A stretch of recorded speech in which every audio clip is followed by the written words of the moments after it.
Y continuamos. Repasando el punto de la clase anterior. Le fue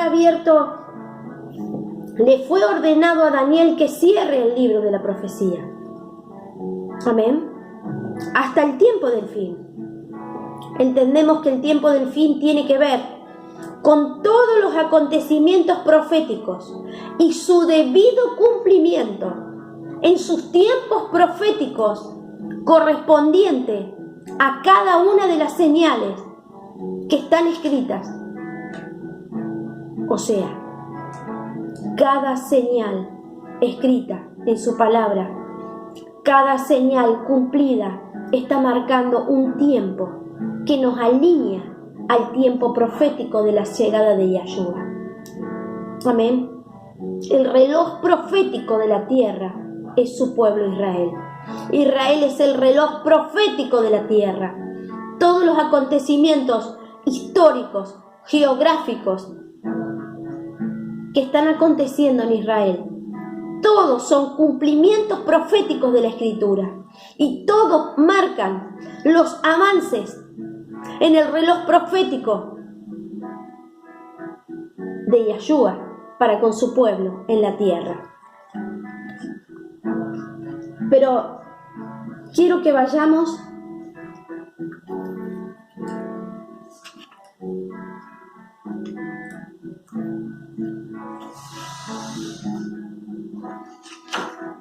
a Habacuc. Otro de los puntos que tocamos la clase número 1 y que en la ley de la repetición está la sabiduría. Dice su palabra, en la ley de la repetición está la sabiduría, dice su palabra. Soy repetitiva y machaco muchas veces principios absolutos, porque cuando entiendo los principios, sé en qué hora del tiempo del reloj profético estoy caminando. Y esto es fundamental, ¿sabes para qué? Para que nadie te confunda, para que nadie te turbe, para que nadie te saque del tiempo más glorioso, de la manifestación más gloriosa de su pueblo. Y un punto importante tiene que ver con saber qué lugar ocupás. ¿Qué lugar te es asignado para ocupar como pueblo? Y esto, vuelvo a repetir, es un repaso de la clase número 1. Habacuc capítulo 2, versículo 1, dice así: estaré sobre mi muro, estaré sobre mi guarda, estaré vigilando, estaré ocupando mi lugar de centinela. Lo voy a leer en una versión textual. Dice: sobre mi atalaya me pondré, me plantaré en mi muro y estaré oteando, del verbo otear, mirar desde arriba, investigar, escudriñar. Me plantaré en mi muro y estaré oteando para ver lo que Él me dice y qué me responde a mi querella. Habacuc, capítulo 2, versículo 1. Leí una versión, la textual. Voy a leer otra versión, la versión de la Biblia de Jerusalén, una Biblia católica.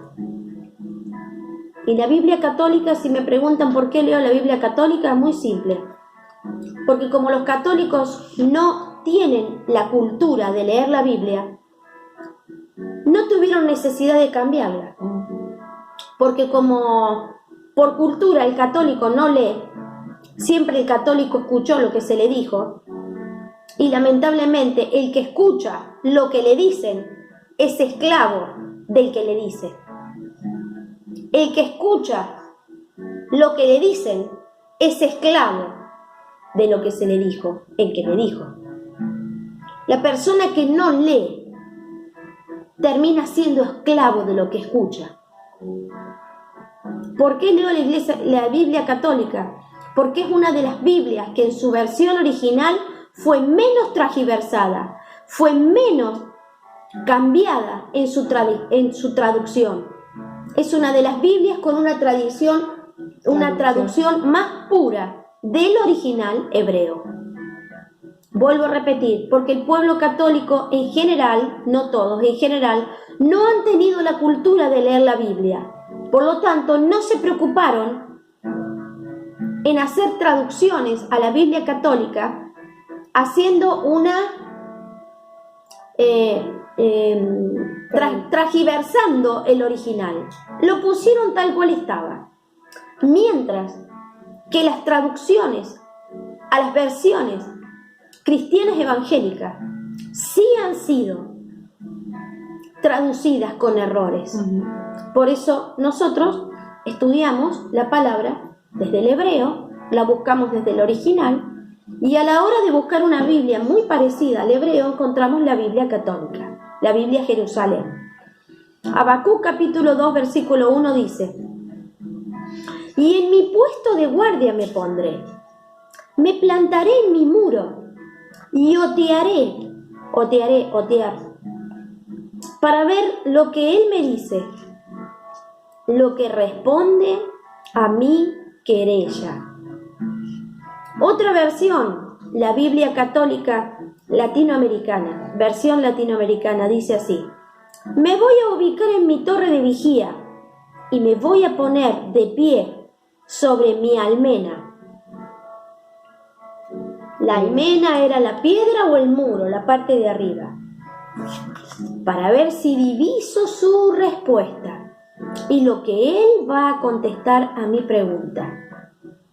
Entonces, conclusión, en repaso de uno de los puntos de la clase 1, ¿cuál es el lugar, iglesia, que como ejército debes de ocupar, para el cual el Señor te asignó la tarea más importante, para que estés velando, para que estés oteando, para que estés vigilando, para que seas la atalaya en el puesto de guardia y estés viendo el cumplimiento de todos los acontecimientos proféticos, y no duermas, y no reposes, y no ronques, sino que estés despierta. Despierta tu sentido, despierto el discernimiento, despierta la revelación, despierto el entendimiento. El entendimiento tiene que ver con conectar lo que conozco con procesos a través de la comprensión, de poder identificar lo que está ocurriendo. Ah, ahora entiendo lo que está ocurriendo. ¿Por qué? Entender tiene que ver con recibir la luz, con develar, con quitar vendas. Eso significa revelación, revelar. Es tiempo de rever lo escritural desde la revelación de la palabra, para comprender qué es lo que el Señor quiso decir desde el principio de los tiempos. Recordá el lema: tiempo de restauración de todas las cosas. Hechos 3:21. Bendito el Eterno. Entonces, debo de ocupar el lugar de vigía, debo ocupar el lugar de puesto de guardia, debo ocupar el lugar para comprender qué acontecimiento profético me está indicando el tiempo, para estar atenta a la venida del Mesías. Amén.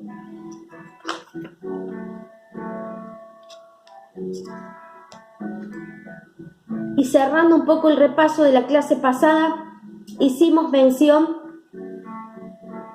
a todo lo que tenía que ver con los requisitos para una intercesión efectiva. Hablamos de Daniel, hablamos de Habacuc, y por último hablamos de Jeremías. Jeremías capítulo 1, versículo 8, 9, decía que era necesario ocupar ese lugar de atalaya, como decía Habacuc, para cumplir la función para la que fuimos puestos en los puestos de vigía. ¿Para qué? Para poder conocer los diseños de las tinieblas y de las oscuridades que se entronaron en la tierra, formando sistemas a través de maneras de pensar, de culturas, de ideologías, de filosofías, de argumentos que gobiernan el alma humana, que gobiernan los comportamientos humanos, que gobiernan los diseños y los planes de educación de nuestros hijos en la sociedad. Entonces, fuiste puesta en ese puesto de guardia, fuiste puesta como atalaya, ¿sabes para qué? Para cumplir lo que proféticamente le mandó a hacer el Señor a Jeremías, capítulo 1, versículos 8 y 9. Te he puesto sobre reinos, sobre pueblos, sobre naciones, como atalaya, Habacuc. ¿Para qué? Para derribar, para arruinar, para destruir, para arrancar, para quebrar los diseños del abismo. ¿Y qué? ¿Y luego qué? Y luego para que establezcas lo correcto, bajo lo del cielo a la tierra, para que establezcas lo profético, bajo el cielo a la tierra, para que plantes, para que edifiques, para que establezcas, para que construyas lo que es mi voluntad, que está en el cielo sobre la tierra. Eso es un diseño profético. Amén. Y todos los que ejecutemos diseños proféticos, bajamos planos a la tierra y establecemos lo celestial a lo terrenal. Eso es un diseño profético más apostólico, porque lo plasmó en la tierra. El apóstol cumple una función bajo un diseño profético y lo establezco en la tierra. Entonces, un diseño profético apostólico. ¿Por qué? Porque el apóstol es el que establece el diseño como arquitecto, supervisa la obra y lo funda. Eso es un apóstol, un fundador de un diseño arquitectónico, profético, bajado del corazón del Padre de manera profética a la tierra. Amén. Y ahora sí, en profundidad, después de habiendo dejado claro los fundamentos de la clase número 1, entramos a la clase número 2,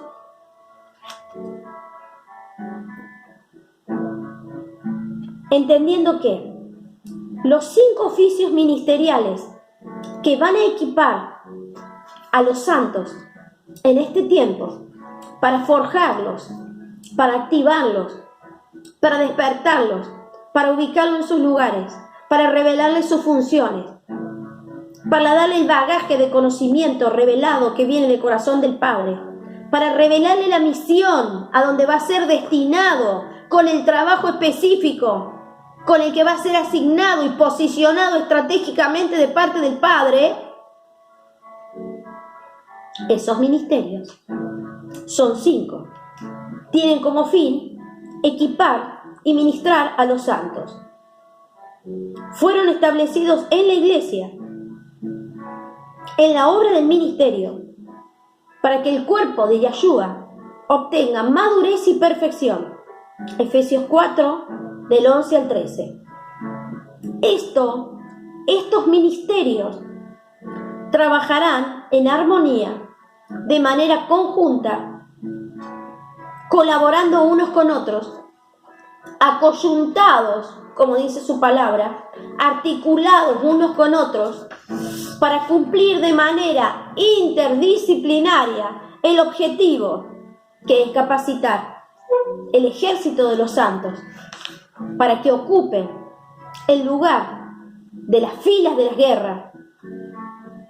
Despertados los valientes, Joel capítulo 3, versículo 9, para ejecutar la batalla final.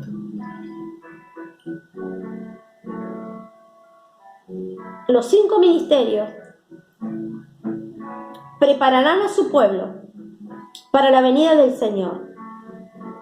Lucas 1:17.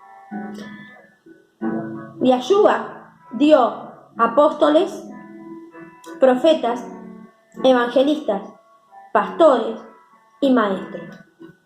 En esta dirección, los 5 puntos, 5 fundamentos, los 5 dedos de mi mano, cada uno con una función, articulado. Ni uno es más importante que otro, porque hoy en día todos quieren ser apóstoles, apostolistas y apostolitos. Hermano, entendamos que el ministerio apostólico debe de trabajar directamente con el ministerio de la enseñanza. Mirá, el apóstol no puede ejecutar un diseño profético si el ministerio de la enseñanza no le da los elementos. El profeta no puede trabajar desvinculado de lo apostólico y de la enseñanza. Te voy a decir más. Una de las figuras que deben de restaurarse en este tiempo dentro del pueblo es que los profetas no sean solamente profetas emocionales, que te dicen ri, pi, pi, pi, pi, pi, y te hacen llorar. Y a los 10 minutos ni entendiste lo que te dijo. Miras al que tenés al lado y decís, ¿qué hago con todo esto? ¿Para dónde corro? ¿Cómo lo como? ¿A dónde me voy? Nunca entendiste nada. ¿Sabes por qué? Porque 5, 10 o 15 minutos de profecía emocional no formaron en vos fundamentos de revelación en el conocimiento de la palabra para saber dónde estabas parado. Por eso nunca entendiste cuál era el tiempo de tu rema y nunca entendiste cuál fue el tiempo de tu logo. Pero a mí el Señor me dijo hace mucho que yo iba a ser un profeta. Bueno, hermano, ese fue tu logo. ¿Y ahora nadie te dijo que lo que estás pasando es el proceso donde te estás fogueando? ¿Sabes para qué? ¿Para que tengas el carácter del profeta? ¿O vos qué te crees? ¿Que el profeta pone mano y entrega mensajes del cielo? Hermano, el profeta lo primero que hace es profetizar el carácter de Yahshua, demostrar cómo era Yahshua, manifestar el carácter de Yahshua en la tierra. Ese es el primer rasgo de un profeta. Quien te mira y dice es un profeta, no porque te juzgue porque hablas de parte de Dios, sino porque cuando te ve caminar, hablar, pensar, actuar, ve el reflejo del resplandor de Yahshua en tu vida. El carácter del profeta es lo que más procesado tiene que tener un profeta. Bendito el Eterno. Por eso muchos ministerios con liderazgos proféticos no han logrado tener la conquista para lo que fue creado. ¿Sabes por qué? Porque sobre un ministro profético se mueve un mundo espiritual totalmente sobrenatural. Pero si el carácter del profeta no refleja el verdadero carácter de Yahshua, todo lo sobrenatural cae por tierra. Desaparece la gloria de Yahshua cuando un profeta no manifiesta el carácter de Yahshua. Hoy en día es más importante que un profeta permanezca con frutos del Espíritu. Y aún es más confiable y más creíble cuando un profeta tiene rasgos de Yahshua a través de los frutos de su espíritu. Es más confiable y es más creíble. Por eso muchas veces la profecía se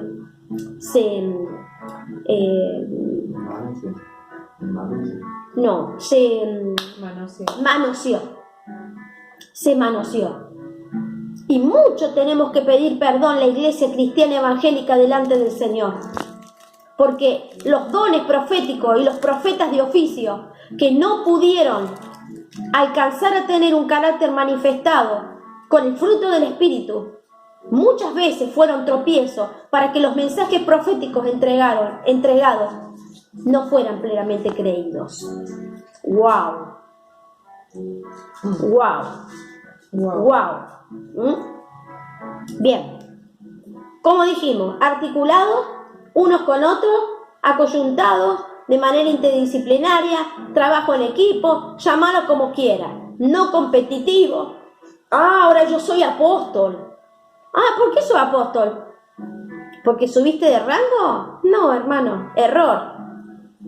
No, el apóstol cumplió las funciones primero que nada, para que sea apóstol, tiene que haber trabajado articulando todos los ministerios en su iglesia, para luego saber el diseño correcto de cómo levantar a un maestro, equipar a un maestro, capacitar a un maestro, a un pastor, donde está el anillo del pacto, a un pastor, el que tomó el compromiso de llevar adelante a la esposa de Cristo, la iglesia, a un pastor. El apóstol debe supervisar al evangelista, el apóstol debe supervisar al profeta, y todos deben supervisarse unos con otros, como dice su palabra, sometiéndonos unos a otros y exhortándonos en el temor de Yahshua. Nadie es más que nadie. Y querés que te diga una cosa, el que parece más insignificante, el maestro, es el más importante, porque es el único dedito que te entra para rascarte la oreja. Por lo tanto, el que hace que no sea sorda y que pueda escuchar la voz de Dios, ¿sabe cuál es? El ministerio de la enseñanza. Si no conoces la palabra, la voz de Dios no la vas a escuchar tampoco, porque la palabra es la voz del Señor. Amén. Amén. Bien. 5 ministerios para equipar, 5 ministerios para entrenar, 5 ministerios para activar a su pueblo, para equipar a los santos en su ministerio, para que el cuerpo de Yahshua obtenga su madurez. Efesios 4:11. Amén. Gracias, Señor. Todo esto tiene que ver con lo primero que hablamos, el tiempo de la restauración de todas las cosas, Hechos 3:21. Continúo. Un pueblo profético, otro punto, un pueblo profético debe estar debidamente equipado,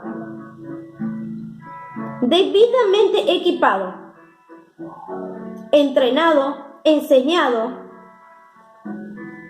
y madurado con los dones del Espíritu. Amén.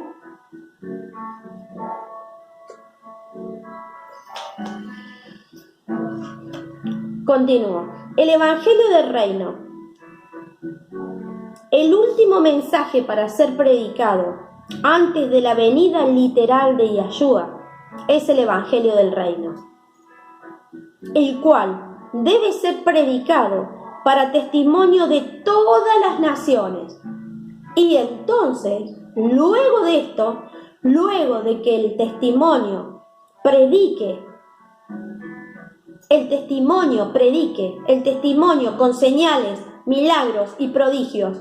Y quiero decirte que el movimiento profético que se está restaurando en este tiempo, que el Señor está restaurando dentro de su iglesia, el movimiento profético de los últimos tiempos, viene con un bagaje de gloria, de tanto, pero de tanto peso como nunca lo hubo antes, equipando a los santos para generar y para provocar las mayores manifestaciones de poder y de gloria, para que los incrédulos vean, crean y se arrepientan. Ese es el Evangelio del Reino, el que debe ser predicado para testimonio a todas las naciones, y luego vendrá el fin. Pero escucha bien, hay algo importantísimo. Este Evangelio del Reino, del cual también habló Mateo 24:14, predicado para testimonio a todas las naciones, y esto es glorioso. Toma apuntes, te abro esta puerta, entra en esta puerta, esto es para vos, lo suelto y lo activo, entra en esta movida. Pero este movimiento profético de los últimos tiempos, netamente restaurador de las primeras cosas,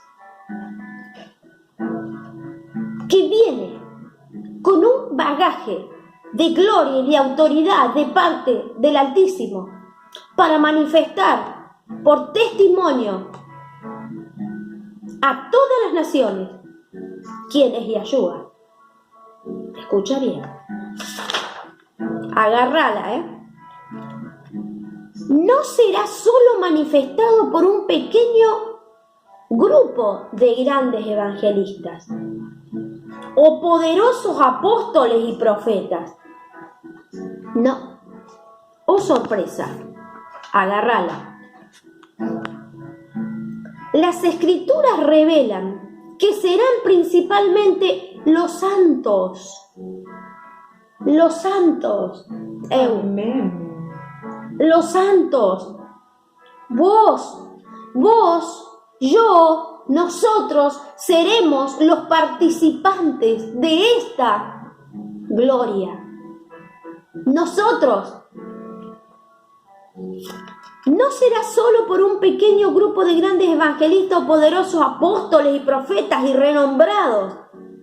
Las escrituras revelan que serán principalmente los santos quienes tomarán el mensaje y misterio del reino a todas las naciones de la tierra.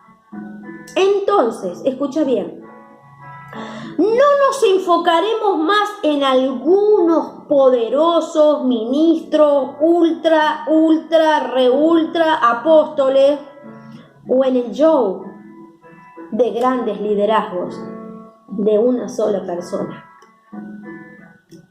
sino que más bien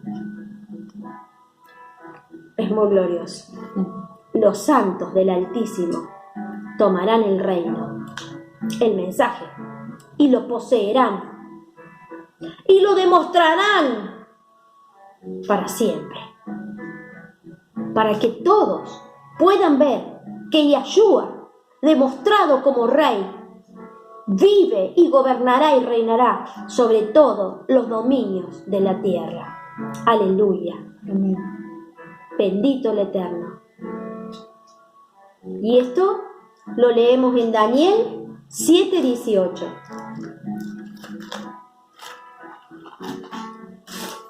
Daniel 7:18 dice: los que han de recibir el reino son los santos, somos nosotros. Amén. Somos nosotros. Son los santos del Altísimo que poseerán el reino por los siglos de los siglos. Daniel 7:18. Y se dio el juicio a los santos del Altísimo, y llegó el tiempo en que los santos poseyeron el reino. Daniel 7:22. Y que el reino y el dominio y la majestad de los reinos de todo el cielo, escucha bien, sea dado al pueblo de los santos del Altísimo. Sean dados a ustedes, pueblo de los santos del Altísimo. Sean dados a nosotros, el pueblo de los santos del Altísimo. Aleluya. Amén. ¿Y qué te trae a luz esta manifestación? ¿Qué te trae a luz esta manifestación? Poderoso y glorioso lo que te suelto ahora. Gloria al Eterno. Caen por tierra los liderazgos de los Saúl.